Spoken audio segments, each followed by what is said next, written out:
नमस्कार. चला तर मग आज एका अशा गोड पदार्थाच्या विश्वात शिरूया जो पारंपरिक तर आहेच पण तितकाच शाही सुद्धा आहे. आज आपण पाहणार आहोत की ही स्वादिष्ट बसुंदीची जादू घरच्या घरी अगदी सोप्या पद्धतीने कशी करायची. आहा, सणासुदीला ती जी दाट मलईदार बासुंदी मिळते ना, तिची चव आठवली का? असं वाटतं की घरी बनवणं खूपच अवघड असेल नाही का? पण तसं अजिबात नाहीये. खरं तर ही शाही मिठाई घरी बनवणं एकदम सोपं आहे. चला सुरुवात करूया. तर बसुंदी म्हणजे काय? सोप्या भाषेत सांगायचं तर दुधाला प्रेमाने आटवून तयार केलेली एक जादू. विचार करा, केशर आणि वेलचीचा तो मस्त सुगंध, मध्ये मध्ये येणारे ड्रायफ्रुट्सचे कुरकुरीत तुकडे आणि दुधाची ती दाटसर दाणेदार चव. वाह, खरंच हा नुसता पदार्थ नाहीये, हा एक अनुभव आहे. मग आता तयारीला लागायचं ना? बघूया तर या शाही मिठाईसाठी काय काय लागतं ते.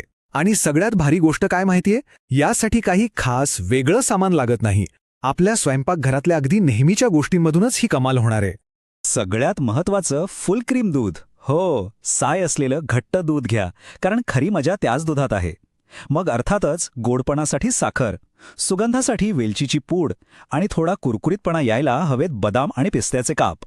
आणि हो, तो सुंदर केशरी रंग आणि स्वाद कसा विसरता येईल? त्यासाठी लागेल थोडंसं केशर. बस एवढंच. यात साध्या गोष्टी एकत्र येऊन एक अप्रतिम चव तयार होते. चला तर मग साहित्य जमले, आता वळूया मुख्य भागाकडे, कृतीकडे. आणि ही कृती म्हणजे ना दुधाचे किमयाच आहे.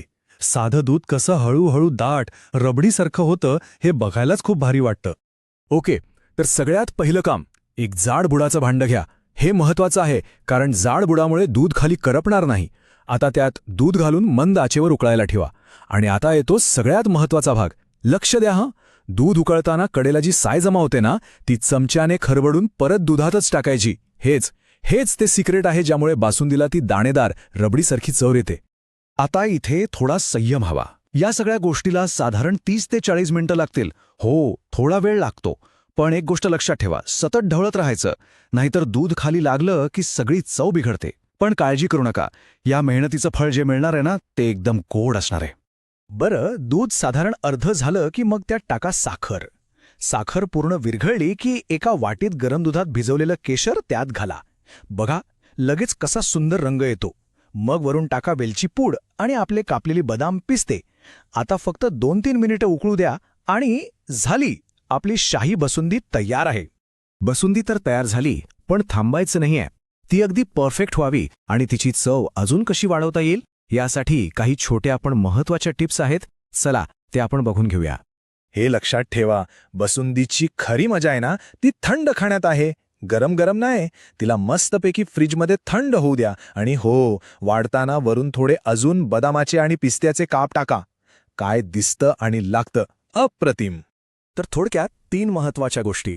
पहिली, सतत ढवळत राहा, म्हणजे दूध खाली लागणार नाही. दुसरी, जर अजून दाटसर बासुंदी हवी असेल तर दुधाला अजून थोडा वेळ आटवा. आणि तिसरी, साखरेचं प्रमाण आपल्या आवडीप्रमाणे कमी जास्त केलं तरी चालेल. प्रत्येकाची गोड खाण्याची आवड वेगळी असते नाही का?